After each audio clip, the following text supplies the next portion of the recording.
Welcome to Kenton's videos. Enjoy the video. In this video, I will show you how to open your Audi Q7 hood.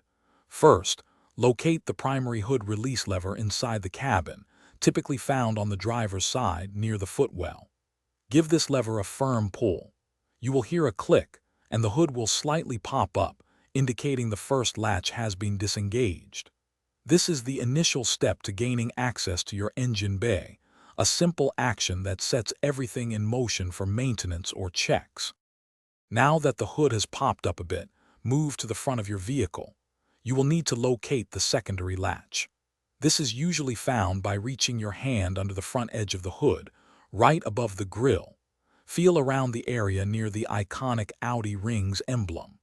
The secondary latch is a small mechanism that provides an additional layer of security, and finding it is key to fully opening the hood.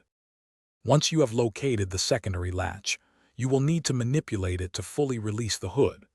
Depending on your specific Audi Q7 model, you might need to push a small lever to the side, or perhaps pull a tab. This action will completely disengage the hood's locking system. With the secondary latch released, the hood will now be entirely free, allowing you to lift it up without any further resistance.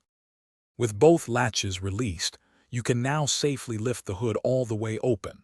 Once it is fully upright, look for the hood prop rod. This rod is typically attached to the underside of the hood itself, or sometimes located near the engine bay. Carefully remove the prop rod and insert its end into the designated slot on the vehicle's frame. This secures the hood in the open position, ensuring your safety while you work. Thanks for watching. Consider subscribing if we helped you.